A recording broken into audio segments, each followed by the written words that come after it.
भगवान दत्तात्रेय आगे कहते हैं, न मानसम कर्म शुभाशुभम में, न कायिकम कर्म शुभाशुभम में, न वाचिकम कर्म शुभाशुभम में, ज्ञानामृतम शुद्धम अतीन्द्रियोहम।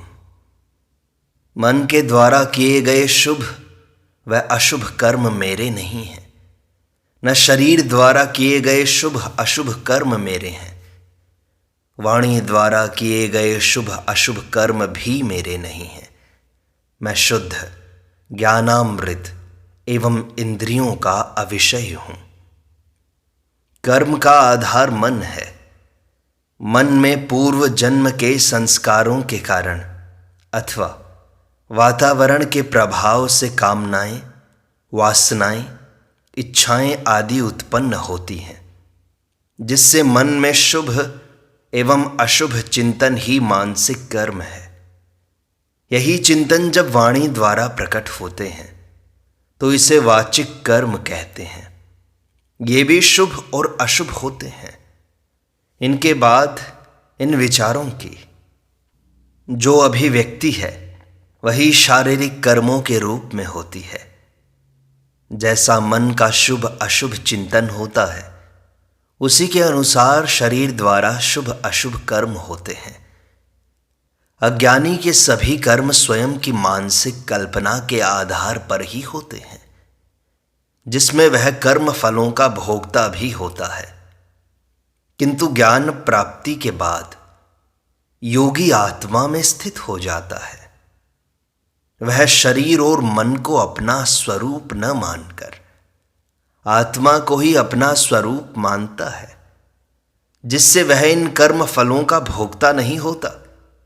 आत्मा चेतन स्वरूप है जो केवल साक्षी एवं दृष्टा मात्र है।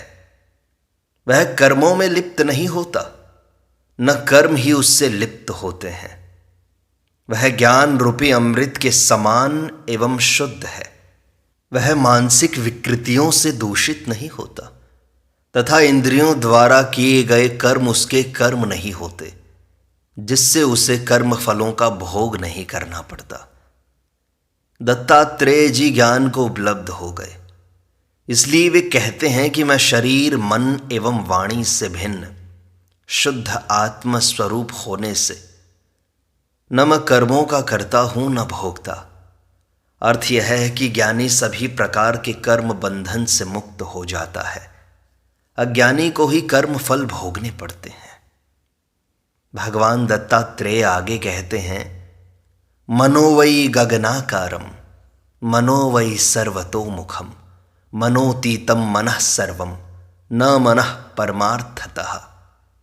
निश्चय ही यह मन गगन के आकार वाला है तथा इसके सभी ओर मुख हैं। मन से पार कुछ भी नहीं है। मन ही सब कुछ है, किंतु यह मन भी परमार्थ से सत्य नहीं है। इस सूत्र में दत्तात्रेय मन की व्याख्या करते हुए कहते हैं कि यह मन आकाश के समान सर्वत्र व्यापक एवं विशाल है, जिसके सभी ओर मुख हैं। संसार का कोई भी कार्य मन की कल्पना के बिना नहीं होता। सभी प्रकार की अच्छी बुरी, शुभ अशुभ योजनाएं मन द्वारा ही निर्मित होती हैं। स्वर्ग एवं नरक जाने की योजना मन द्वारा ही निर्मित होती है। वह चोरी, हत्याएं, अनाचार की भी योजनाएं बनाता है, तो संसार में श्रेष्ठ कर्मों की योजनाएं भी बनाता है। मुक्ति की योजना भी सर्वप्रथम मन में ही तो बनती है। दुनिया की कोई भी तथा किसी भी प्रकार की योजना हो, उसका सर्वप्रथम निर्माण मन में ही होता है। मन सर्वतोमुखी है। वह सभी प्रकार की योजनाएं बना सकता है। मन के कारण ही ब्रह्मा ने सृष्टि की रचना की योजना तैयार की। इसलिए संपूर्ण सृष्टि का आधार मन ही है। मन ही सब कुछ है। यही संपूर्ण सृष्टि है। इससे पार कुछ भी नहीं है। किंतु दत्तात्रेय जी कहते हैं कि मन का इतना विस्तार होते हुए भी परमार्थ रूप से वह सत्य नहीं है। उसकी अपनी कोई स्वतंत्र सत्ता नहीं है। यह जड़ है जो उस चेतन तत्व आत्मा की शक्ति से संचालित है। अहंकार के कारण वासना पूर्ति हेतु इसका निर्माण हुआ है तथा इसका नाश भी संभव है। आत्मा ही एकमात्र सत्य वस्तु है जिसका कभी नाश नहीं होता। वही परमार्थ में सत्य है, अन्य सभी मिथ्या है। मनोनाश से ही योगी आत्मज्ञान को उपलब्ध होकर जीवन मुक्त होता है। इसलिए जिसका नाश हो सकता है उसे परमार्थ में सत्य नहीं कहा जा सकता। एकमात्र आत्मा ही सत्य है। अहम एकम इदम सर्वम व्योमातीतम निरंतरम पश्यामि कथमाश्मानम प्रत्यक्षम वा तिरोहितम। मैं आत्मा को प्रत्यक्ष अथवा तिरोहित किस प्रकार देखूं, क्योंकि मैं आत्मा स्वरूप होने से एक ही तथा यही सर्वरूप हूं तथा आकाश से भी परे निरंतर हूं। आत्मा को प्रत्यक्ष अथवा परोक्ष किसी भी प्रकार देखा नहीं जा सकता, क्योंकि सभी कुछ उसी से देखा जाता है। आत्मा ही एकमात्र चेतन तत्व है जिससे सभी वस्तुएं देखी जाती हैं। आत्मा के अलावा अन्य सभी जड़ पदार्थ हैं। प्रकृति है, जड़ पदार्थ है, चेतन को कैसे देख सकता है?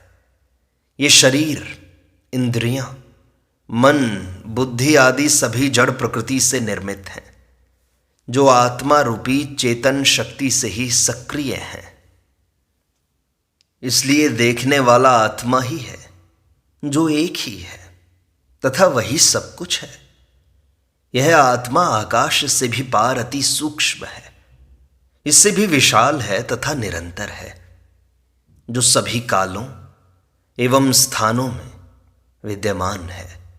इससे भिन्न कुछ है ही नहीं, इसलिए इसे किसी भी प्रकार देखा नहीं जा सकता। दत्तात्रेय जी कहते हैं कि मैं आत्मा रूप होने से यह अनुभव कर रहा हूं कि मैं एक ही आत्मा हूं तथा मैं ही सब कुछ हूं। मेरे सिवा दूसरा कोई है ही नहीं। फिर कौन किसको देखे भला? देखने वाला दूसरा कोई नहीं है।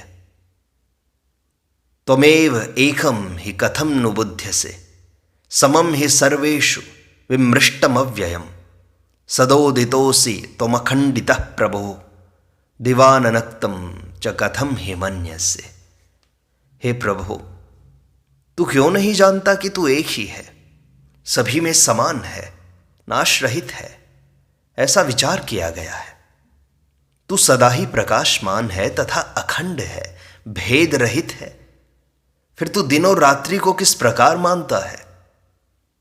दत्तात्रेय जी यहां अपने शिष्य को उपदेश करते हुए कहते हैं कि जिस प्रकार मैंने माना है कि मैं शरीर, मन, बुद्धि आदि नहीं हूं, बल्कि आत्मा ही हूं तथा एक ही हूं, जो सभी में समान रूप से विद्यमान तथा नाश रहित है, इसे तू क्यों नहीं जानता? यह आत्मा स्वयं एवं सदा ही प्रकाशमान है। सभी इसी के प्रकाश से प्रकाशित हो रहे हैं। यह अखंड है, जिसे खंड खंड में विभाजित नहीं किया जा सकता। इसमें भेद ही नहीं है। सृष्टि के समस्त रूप इसी के हैं। भेदों की कल्पना मन का ही धर्म है। आत्मा में कोई भेद नहीं है। दिन और रात्रि, सुख और दुख, जय और पराजय, हानि लाभ आदि सभी द्वंद्वों की अनुभूति मन के कारण ही होती है। आत्मज्ञान को उपलब्ध हुआ ज्ञानी इनमें भेद नहीं करता। फिर तू किस प्रकार इनमें भेद करता है? इसका भाव यह है कि ज्ञान प्राप्ति के बाद व्यक्ति द्वंद्वातीत हो जाता है। वह सभी को आत्मरूप ही देखता है, जिससे उसकी भेद दृष्टि समाप्त हो जाती है। आत्मानं सततं विद्धि सर्वत्रैकं निरंतरम अहम ध्याता परम ध्येयम अखंडम खंड्यते कथम। आत्मा को तुम सदा सर्वत्र एक एवं अविचल जानो। फिर मैं ध्यान करने वाला हूं तथा आत्मा ध्येय है, जिसका ध्यान किया जाता है वह है। इसका भेद किस प्रकार करते हो? जो अखंड है उसका खंडन कैसे करते हो? इस सूत्र में दत्तात्रेय जी अपने शिष्य को उपदेश करते हुए कहते हैं कि यह आत्मा एक ही है जो सर्वत्र व्याप्त है, सभी आकार उसी के हैं तथा वह नित्य है। ध्यान करने वाला स्वयं को आत्मा से भिन्न समझता है, इसलिए वह आत्मा का ध्यान करता है। किंतु आत्मज्ञान को उपलब्ध व्यक्ति आत्मा से भिन्न किसी के अस्तित्व को स्वीकार ही नहीं करता, इसलिए उसके लिए ध्यान का कोई प्रयोजन ही नहीं रहता। जब सर्वत्र एक आत्मा ही है तो फिर कौन किसका ध्यान करे? ज्ञानी में ध्याता एवं ध्येय का भेद ही समाप्त हो जाता है, वह सर्वत्र आत्मा ही देखता है। न जातो न मृतोऽसि त्वं न ते देह कदाचन सर्वं ब्रह्मेति विख्यातम ब्रवीति बहुधा श्रुतिः। न तो तेरा कभी जन्म हुआ है, न कभी मरता ही है तू, न कभी तेरा शरीर ही है, यह सब ब्रह्म ही है, ऐसा प्रसिद्ध है तथा अनेक श्रुतियां ऐसा ही कहती हैं। आत्मबोध हो जाने पर ज्ञानी इस शरीर एवं मन को अपना स्वरूप न मानकर आत्मा को ही निज का स्वरूप मानता है। जो न कभी जन्मता है न मरता है, उसका अपना कोई शरीर नहीं है, क्योंकि वह निराकार है जो सर्वव्याप्त है। यह आत्मा स्वयं ब्रह्म ही है। जन्म एवं मृत्यु केवल शरीर की होती है, आत्मा की नहीं। यह जगत प्रसिद्ध है तथा सभी श्रुतियां ऐसा ही कहती हैं। दत्तात्रेय जी अपने शिष्य को इसी का उपदेश कर रहे हैं कि तू अपने को शरीर नहीं बल्कि आत्मा जान, जो स्वयं ब्रह्म ही है। गीता में भी यही कहा गया है, यह आत्मा किसी काल में भी न तो जन्मता है न मरता ही है, क्योंकि यह अजन्मा, नित्य, सनातन और पुरातन है। शरीर के मारे जाने पर भी यह नहीं मारा जाता। स बाह्याभ्यंतरोसि त्वं शिवः सर्वत्र सर्वदा इतस्ततः कथं भ्रांतः प्रधावसि पिशाचवत्। जो आत्मा बाहर और भीतर सर्वत्र एवं सदा से ही विद्यमान है तथा कल्याण रूप है, वह तू ही है। फिर तू भ्रांत होकर इधर उधर पिशाच की तरह क्यों दौड़ता फिरता है? श्रुतियों में जिस ब्रह्म का वर्णन किया गया है, जो बाहर और भीतर सर्वत्र व्याप्त है, सृष्टि का कोई भी पदार्थ उससे भिन्न नहीं है, वह सदा से ही विद्यमान है तथा सदा ही रहेगा। वह न कभी खोया है जिसे ढूंढना पड़े। तो स्वयं शरीर नहीं बल्कि वही चेतन आत्मा है जो ब्रह्म ही है। श्रुति वचन है, अयम आत्मा ब्रह्म। तुझे यह भ्रांति हो गई है कि वह कहीं अन्यत्र है, आसमान में बैठा है, स्वर्ग में बैठा है, मंदिर, मस्जिद तथा गुरुद्वारे में है, किसी गुरु के पास है जो तुझे अनुनय विनय करने पर पांव छूने से दे देगा। वह कहीं जंगल में है अथवा पर्वत गुफाओं में है, जहां जाने से मिल जाएगा, तीर्थों में जाने से मिल जाएगा, गंगा स्नान करने से मिल जाएगा, हज यात्रा करने से मिल जाएगा। इसी भ्रांति के कारण तू पिशाच की तरह इधर उधर दौड़ता फिरता है, जो तेरी मूर्ता ही है। यह कहीं छिपा भी नहीं है, प्रत्यक्ष है जो सर्वत्र दिखाई दे रहा है। किंतु मेरी आंखों पर जो माया का पर्दा पड़ा है, जिससे वह दिखाई नहीं दे रहा है, इस पर्दे को हटा, जिससे यह संपूर्ण सृष्टि ही तुझे ब्रह्ममय ज्ञात होने लगेगी। विचार करके इसे जान ले तो तेरा सारा भ्रम दूर हो जाएगा, कहीं भटकना नहीं पड़ेगा। दत्तात्रेय जी इस सूत्र में अपने शिष्य को ज्ञान प्राप्ति का रहस्य प्रकट कर देते हैं। संयोगश्च वियोगश्च वर्तते न च तेन मे न त्वं नाहं जगत्तिदं सर्वमात्मैव केवलम। तेरे में और मेरे में कोई संयोग और विभाग नहीं है। न तू है, न मैं हूं, न ही यह जगत है, बल्कि यह सब केवल आत्मा ही है। दत्तात्रेय जी अपने शिष्य को आत्मा का ज्ञान देते हुए कहते हैं कि संयोग दो अथवा अधिक वस्तुओं का होता है तथा उन्हीं का विभाजन किया जाता है, किंतु जब एक ही है तो उसका किससे संयोग हो तथा उसका विभाग भी संभव नहीं है।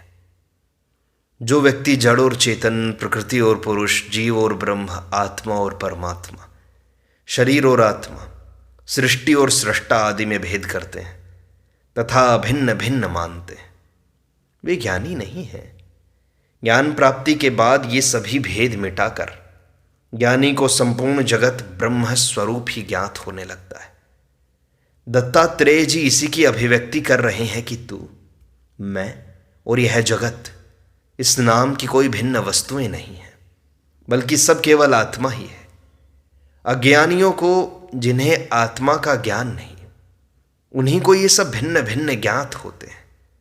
ज्ञानी स्वर्ण को देखता है जो सभी आभूषणों में समान रूप से है, जबकि अज्ञानी आभूषणों को ही देखता है जो भिन्न भिन्न है।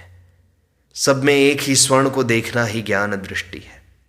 ब्रह्म के सिवा अन्य कोई तत्व सृष्टि में है ही नहीं, फिर उसका संयोग किससे होगा?